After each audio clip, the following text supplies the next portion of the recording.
Alors c'est encore la saison des vœux et je vais en profiter. Il paraît qu'on a le droit jusqu'à la fin du mois de janvier, donc il n'est pas trop tard pour vous souhaiter une belle et bonne année 2026. Je suis en retard. Alors bon, on peut se souhaiter toutes sortes de choses. Moi je pense cette année, ce qui s'est imposé à mon esprit, c'est cette parole du psalmiste qui dit: oui, le bonheur et la grâce m'accompagneront tous les jours de ma vie. Et je me suis dit, ça doit être vrai pour tous les jours de 2026, sans doute. Que le bonheur et la grâce dont Dieu nous privilégie en Jésus-Christ nous accompagnent chaque jour de cette nouvelle année jusqu'à ce que le Seigneur nous permette d'entrer dans sa demeure éternelle. Amen. Ouais. Alors ces changements d'année sont propices à la réflexion. On se questionne sur ce qui s'est passé l'année passée, on s'interroge sur ce qui va venir. Alors souvent, on se fait on se met un peu la pression, en prenant de bonnes résolutions, en se disant je dois faire plus, je dois plus lire la Bible, je dois plus prier, je dois plus donner, je dois plus témoigner, je dois. Moi, j'aime pas trop cette logique-là. Je préfère regarder ce que le Seigneur accomplit pour moi et quelles sont ses promesses en ma faveur. Alors bien sûr, on s'interroge tous, que va nous réserver 2026 ? Une personne me disait: oh là, j'espère que 2026 sera bien. 2025 était la pire année de ma vie. J'espère que ça ira mieux en 2026. Mais est-ce qu'on peut s'engager avec confiance ou est-ce qu'il faut s'inquiéter ? Le thème de la semaine universelle de prière qui nous a réunis hier soir, c'est de s'arrêter et de méditer sur la fidélité de Dieu. C'est ce que nous voulons faire ce matin en compagnie de ce psalmiste David qui, dans ce psaume qu'on va lire ce matin, psaume 124, regarde en arrière. Il se souvient des délivrances passées.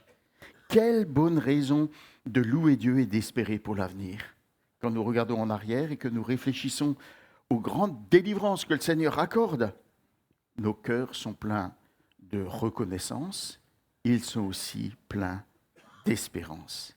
Alors je voudrais solliciter quelqu'un pour lire ce psaume 124, un psaume dit des montées ou de pèlerinage, composé par David et qui a été utilisé pour être chanté et médité pendant les pèlerinages. Qui voudrait en faire la lecture ? Frère ou sœur, sens-toi libre. À haute voix ou près d'un micro.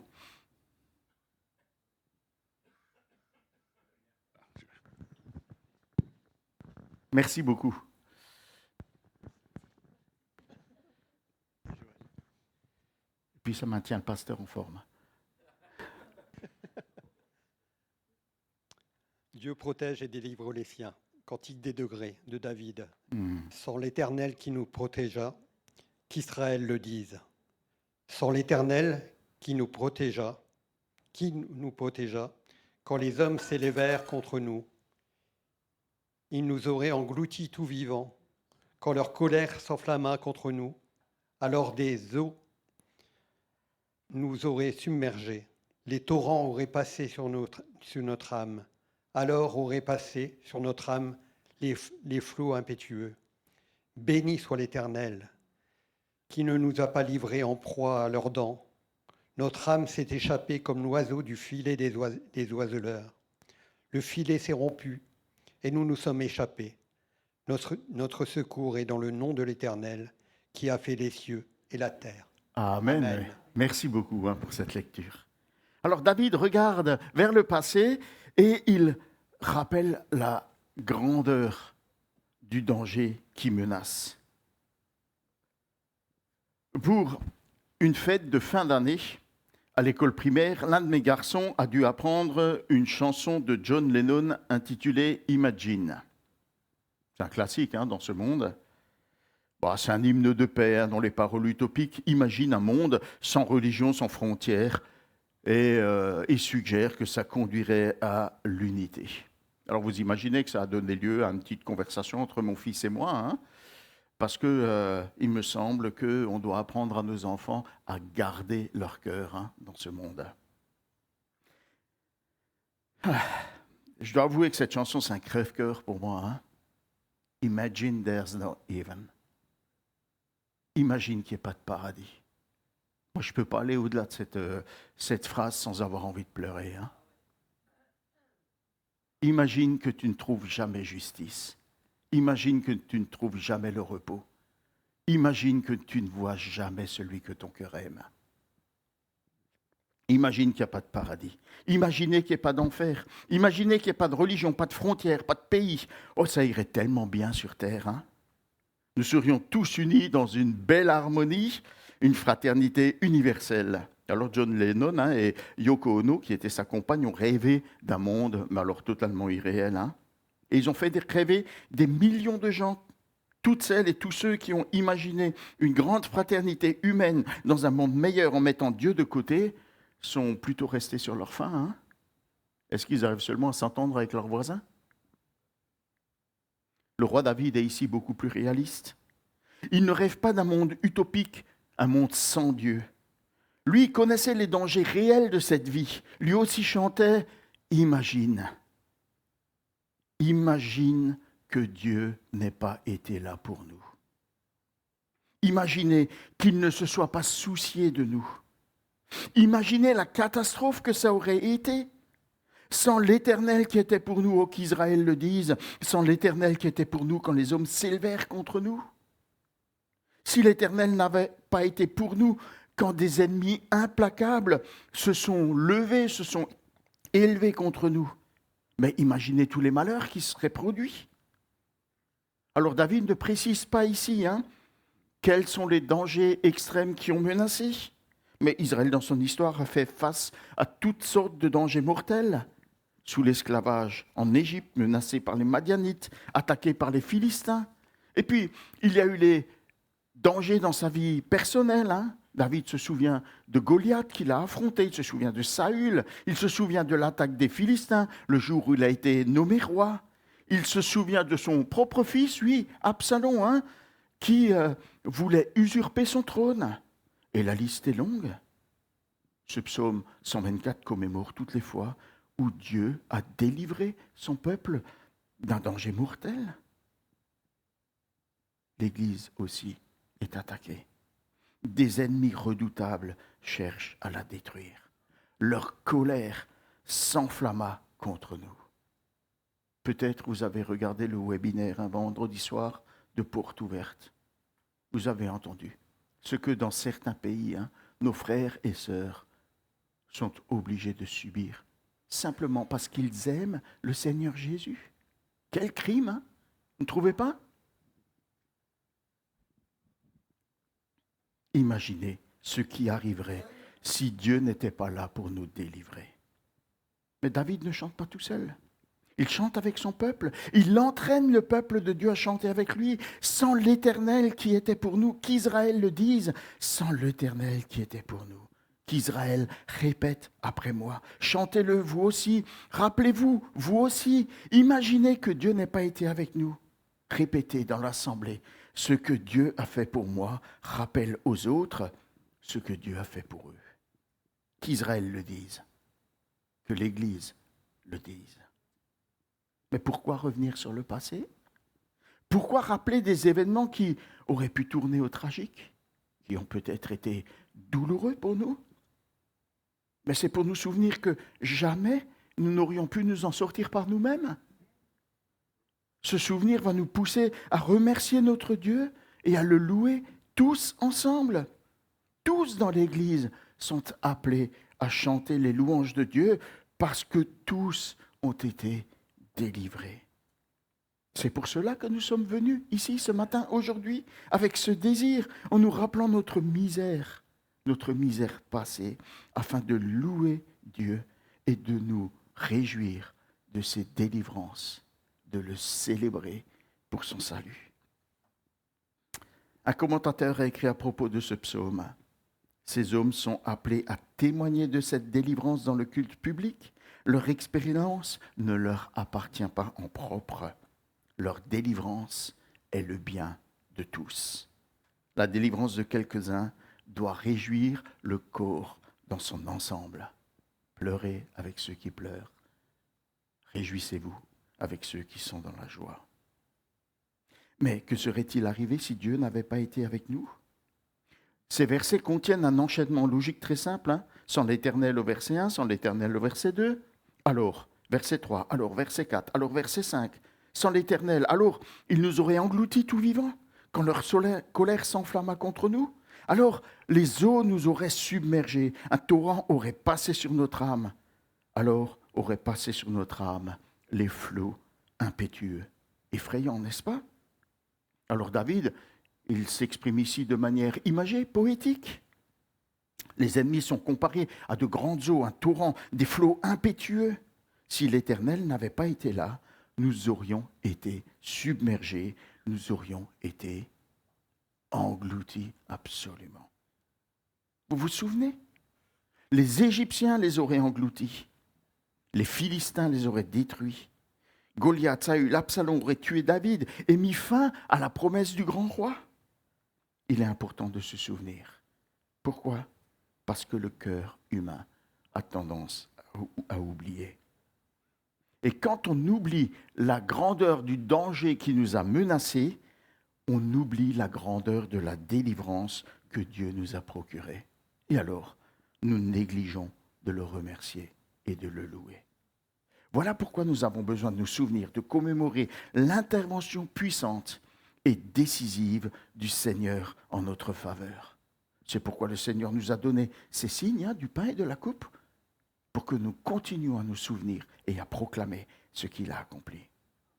Imaginez si Dieu n'avait pas été là pour nous délivrer. Nous aurions péri. C'est une certitude absolue. Qui sont nos ennemis aujourd'hui? De quel danger avons-nous été délivrés? Alors oui, c'est vrai, on a sans doute nos petits soucis et nos petits conflits personnels de temps en temps, mais ça n'a rien de comparable avec un déluge ou une armée redoutable. Comment ce psaume 124 peut-il correspondre à notre propre existence? Et quel est ce danger mortel qui pesait sur nous? Je vous propose que la plus grande et la plus merveilleuse délivrance est celle que Jésus est venu accomplir. Jésus-Christ, le Fils de David, Jésus-Christ, notre Rédempteur. Ah, si Jésus n'avait pas été pour nous. Ah, que l'Église le dise. Si Jésus n'avait pas été pour nous, mais que serait-il arrivé? Imaginez que Jésus ne soit pas venu. Nous aurions toutes été engloutis dans nos péchés. Nous serions restés misérablement enfermés dans les ténèbres du mensonge. Nous serions prisonniers du royaume de Satan, esclaves de nos péchés, jouets de nos propres convoitises. Nous resterions désespérément et éternellement perdus. Quel drame! Si Jésus ne nous avait pas délivrés de nos péchés, nous serions toujours morts spirituellement. Nous serions incapables du moindre amour pour Dieu et encore moins pour notre prochain. Nous serions sans joie et sans paix. Nos ennemis jurés, Satan, le monde et notre propre nature pécheresse nous écraseraient. Nous serions comme les autres, sans espérance et sans Dieu dans ce monde perdu. Est-ce que vous pouvez imaginer ce que ce serait? Une vie submergée par la misère et engloutie dans l'amour éternel. Oh, que l'Église le dise, qu'elle le chante, que l'Église s'en souvienne. Ensuite, David, après avoir considéré son passé et les dangers qui ont surgi, il se concentre sur l'expérience présente et il attribue la gloire de la délivrance à Dieu seul. Il passe de l'imaginaire à la réalité. Le psalmiste ne dit plus « imaginez ce qui serait arrivé si Dieu n'avait pas été là ». Il dit « voici ce qui est réellement arrivé parce que Dieu était là ». Quelle belle raison de le louer. De louer Dieu d'un cœur joyeux, d'un cœur reconnaissant. Béni soit l'Éternel. Vous voyez que dans ce psaume, dans les images que David utilise, il compare les ennemis à des animaux féroces.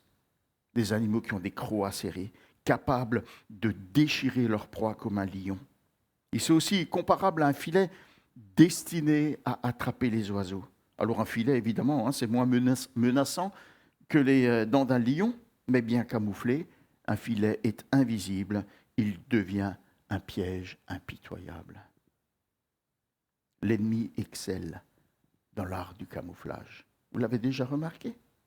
Un jour, il se présente, effrayant comme un lion, et le lendemain, il se déguise sous des apparences trompeuses, subtiles, difficiles à discerner. Qui peut suffire à éviter ces pièges? Dieu, dans sa grâce, délivre son peuple. Il ne nous abandonne pas entre leurs crocs. Les filets de l'ennemi ne nous ont pas piégés pour nous rendre captifs. Voyez comme ce psaume est plein de soulagement et de joie. Personne ne peut se vanter d'avoir échappé grâce à son intelligence, sa force ou son habileté.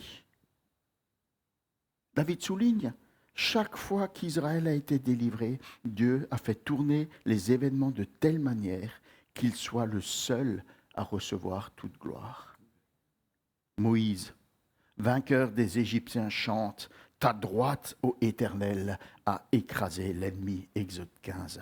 Jephthé, vainqueur des Ammonites, a dit « L'Éternel les a livrés entre mes mains » dans Juge 12. Samson, vainqueur des Philistins, a reconnu « C'est toi qui as accordé par la main de ton serviteur ce grand salut » Juge 15. Et David a souvent eu l'occasion de s'exclamer « Tu me délivres de l'homme violent, c'est pourquoi je te célébrerai parmi les nations. » Il accorde de grandes délivrances à son roi. Et dans un autre psaume, il dit « C'est pas avec leur épée qu'ils ont pris possession du pays. Ce n'est pas leur bras qui les a sauvés, mais c'est ta droite, c'est ton bras, c'est la lumière de ta face, parce que tu étais favorable. » Au psaume 44. Personne, absolument personne, n'a les capacités de se dégager de l'emprise de l'ennemi. Ceux qui ont été délivrés se réjouissent en Dieu et le glorifient lui seul. Béni soit l'Éternel qui nous a délivrés. Célébrons-le de tout notre cœur. De quelle délivrance avons-nous besoin? De quelle délivrance as-tu besoin? De quoi Jésus nous a-t-il délivrés? Voilà quelques versets, entre autres. Le Fils de Dieu est apparu afin de détruire les œuvres du diable. 1 Jean 3, 8. Il nous a délivrés du pouvoir des ténèbres et nous a transportés dans le royaume de son Fils bien-aimé. Colossiens 1. Jésus nous délivre de la colère à venir. 1 Thessaloniciens. Jésus a participé au sang et à la chair afin d'écraser par sa mort celui qui détenait le pouvoir de la mort, c'est-à-dire le diable. Hébreux 2. Et il y a bien d'autres textes, mais je conclus avec ce merveilleux psaume d'Apocalypse 1, à celui qui nous aime et qui nous a délivrés de nos péchés. Quelle grande délivrance. Oui, à lui soit la gloire et le pouvoir au siècle des siècles. Quelle grande délivrance. Quelle grande délivrance. Des victoires sur des ennemis redoutables. Jésus nous a délivrés de ses ennemis. Toute cette délivrance, elle est accomplie une fois pour toutes à la croix. On l'a échappé belle, grâce à Jésus. Comment aurions-nous pu nous en tirer tout seuls? Par quels moyens? Alors prenons le temps de regarder à tout ce que Jésus a déjà fait pour nous. Prenons le temps de nous réjouir de tout ce qu'il a accompli en notre faveur, en faveur de son peuple. Plus nous le ferons, et plus nous serons portés à lui rendre gloire, à lui seul. Nous serons poussés à le remercier, à le glorifier, à nous réjouir avec nos frères et sœurs qui ont eux aussi échappé à ses ennemis. Oh, béni soit l'Éternel pour son si grand salut. Il ne nous a pas abandonnés à nos ennemis. À Dieu seul la gloire pour cette si grande délivrance. David a regardé au passé à tous les dangers. Il a regardé au présent à la délivrance. Il tourne maintenant ses yeux vers l'avenir. Et en regardant vers l'avenir, il exprime une entière confiance en l'Éternel. David savait, quand il a composé ce psaume, que la route n'était pas terminée. Bien des dangers guettent encore. David était-il inquiet? Est-ce qu'il était accablé de soucis en pensant à l'avenir? Pas du tout. Après tout ce qu'il a expérimenté, non, il ne montre pas d'inquiétude. Parce que son regard vers le passé et les délivrances présentes l'ont rendu confiant pour l'avenir. Regardant en arrière, il disait, imaginez ce qui serait arrivé si Dieu n'avait pas été avec nous. Et quand il regarde en avant, il ne dit pas, imaginez tous les malheurs qui pourraient encore nous arriver. Nous, on réfléchit parfois en ces termes. Hein. Oh là là, qu'est-ce qui va se passer? Il dit, non, non, notre secours est dans le nom de l'Éternel. En face de tous les dangers qui nous guettent, de tous les soucis, de tous les problèmes de la vie, des opérations qui nous attendent, notre secours est dans le nom de l'Éternel. Alors certaines personnes sont rongées d'inquiétude parce qu'elles imaginent tous les scénarios catastrophes possibles et impossibles parfois, inimaginables, qui pourraient leur arriver un jour. Est-ce que vous faites partie de ceux qui pensent à toutes les sortes de maladies dont ils pourraient souffrir? Si vous avez mal, surtout ne recherchez pas sur Internet ce que ça pourrait être. Hein. Ça vous conduit directement au pire. Consultez votre médecin, ça vous fera moins de frayeur. Avez-vous imaginé tous les accidents, tous les malheurs qui pourraient vous arriver? Avez-vous pensé à tous les problèmes économiques, politiques, écologiques, familiaux ou professionnels qui pourraient vous affliger? Ne regardez pas le 20h ce soir. Votre cœur est-il rempli d'inquiétude? Est-il rongé par l'angoisse? Ah, j'espère que non. Je vais vous... Voilà. Il y a une vérité. Dieu ne nous a pas promis la force de supporter tous les fardeaux imaginaires qui pourraient nous tomber dessus. Dieu ne vit pas dans l'imaginaire, il vit dans le réel. Et dans le réel, il promet de nous donner la force de supporter les fardeaux qu'il permet dans nos vies. Ma grâce te suffit. Et ailleurs, l'apôtre dit, il ne permettra rien qui soit au-dessus de vos forces humaines. David marche. Donc, il poursuit sa marche, il poursuit sa vie avec confiance, sans se mettre à imaginer tous les malheurs qui pourraient lui arriver. Et non seulement il marche avec confiance, mais il encourage le peuple à chanter avec confiance. Notre secours est dans le nom de l'Éternel, qui a fait les cieux et la terre. Oui, oui, c'est vrai, nos ennemis sont réels. Notre nature pécheresse est coriace. Nos tentations sont nombreuses. Les aléas de la vie sont imprévisibles. Le monde peut nous éloigner de la parole de Dieu. Mais Jésus a bien averti ses disciples, parce que vous n'êtes pas du monde et que je vous ai choisi du milieu du monde. Le monde a de la haine pour vous. Et cette haine, elle se manifeste contre les enfants de Dieu. Le diable aussi est rusé, menteur et rusé. Et Pierre nous prévient, l'apôtre, le diable rôde comme un lion rugissant. Il cherche qui dévorer. Alors le danger est réel. Et nous sommes comme des petites proies faciles à capturer.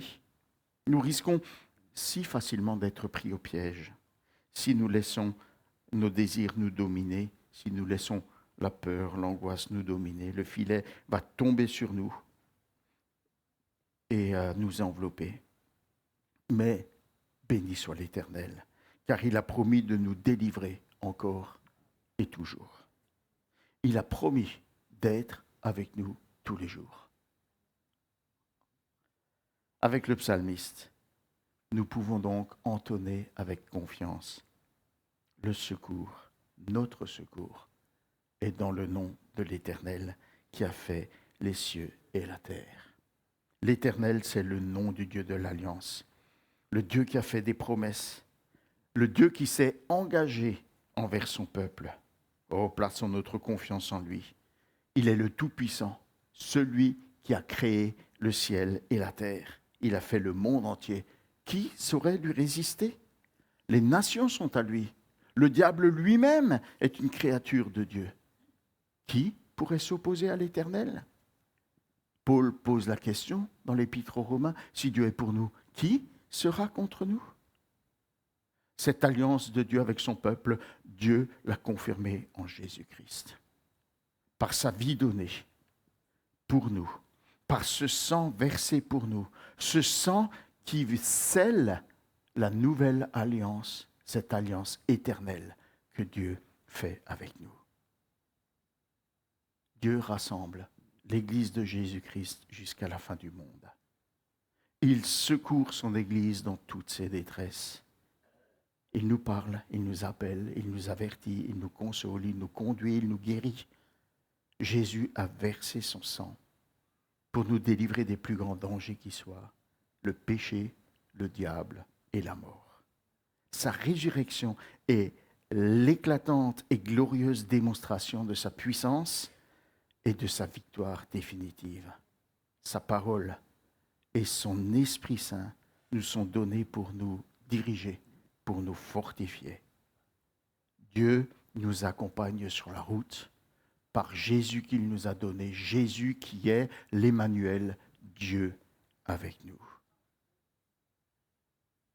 Alors souvenons-nous de notre péché et notre misère passée.